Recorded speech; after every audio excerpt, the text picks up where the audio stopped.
اس کے خزانوں کی چابیاں اٹھانے کے لیے پوری جماعت درکار ہوتی تھی. ایک آدمی اس کے خزانوں کی چابیاں نہیں اٹھا سکتا تھا. اتنا بڑا سرمایہ دار تھا قارون. اللہ تعالی کی طرف سے اس کو جو نصیحت اور پیغام دیا گیا تھا وہ اس آیت میں بیان کیا گیا ہے.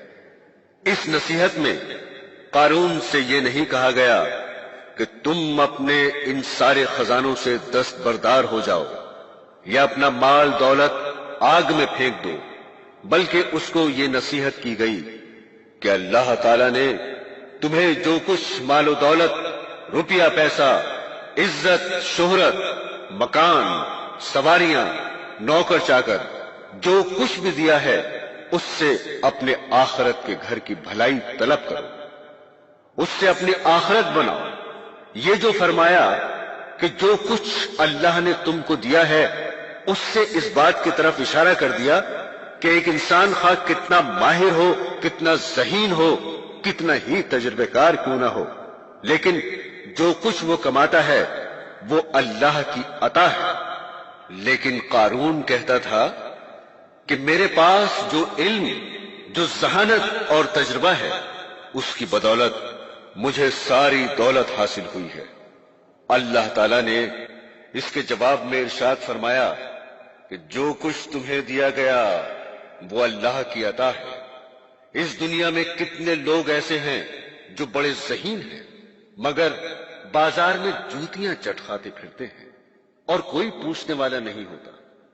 اللہ تعالیٰ نے اس آیت میں اس بات کی طرف اشارہ فرما دیا کہ ایک تو اس بات کا استحصار کرو کہ جو کچھ مال ہے خواہ وہ روپیہ پیسے کی شکل میں ہو، سامان تجارت کی شکل میں ہو، مکان کی شکل میں ہو، یہ سب اللہ کی عطا ہے. اب سوال یہ پیدا ہوتا ہے کہ جو کچھ ہمارے پاس مال ہے وہ سارا کا سارا صدقہ کر دیں، اس لیے کہ بعض لوگوں کا یہ خیال ہے کہ مال کو آخرت کے لیے استعمال کرنے کے معنی صرف یہ ہے کہ جو کچھ بھی مال ہے وہ صدقہ کر دیا جائے. لیکن قرآن کریم نے اگلے جملے میں اس کی تردید کرتے ہوئے فرمایا کہ دنیا میں جتنا حصہ تمہیں ملنا ہے اور جو تمہارا حق ہے اس کو مت بھولو اور اس سے دستبردار مت ہو جاؤ، بلکہ اس کو اپنے پاس رکھو.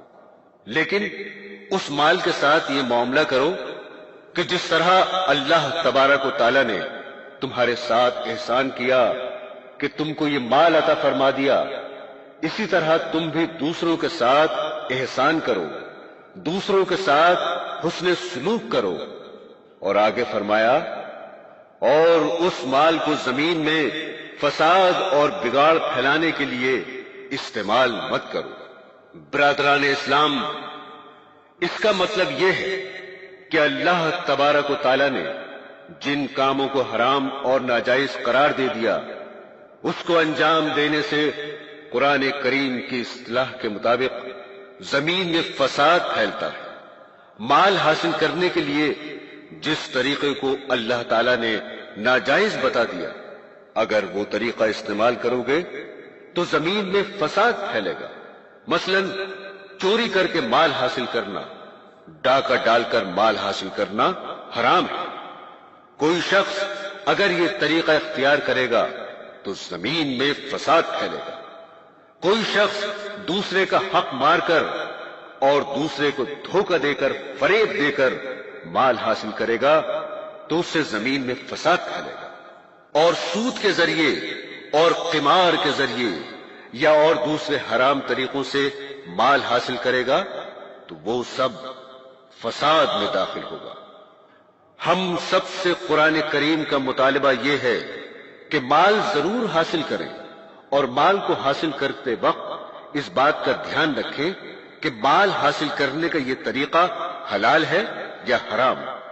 اگر وہ حرام ہے تو پھر چاہے وہ کتنی ہی بڑی دولت کیوں نہ ہو اس کو ٹھکرا دو، اور اگر حلال ہے تو اس کو اختیار کرو.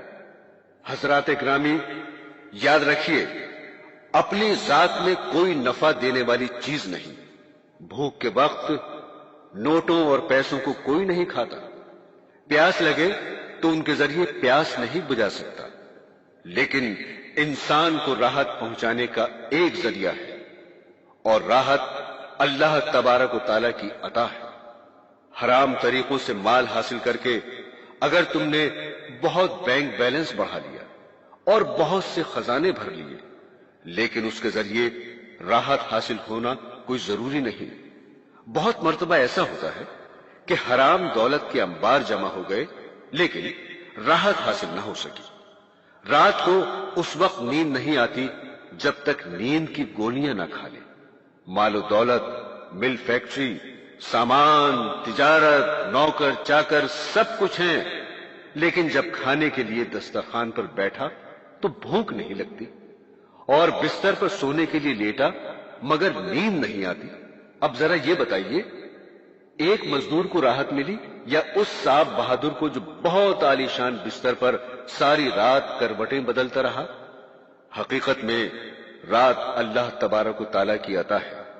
اللہ تعالیٰ کا مسلمان کے ساتھ یہ اصول ہے کہ اگر وہ حلال طریقے سے دولت حاصل کرے گا تو وہ اس کو راحت اور سکون عطا کریں گے۔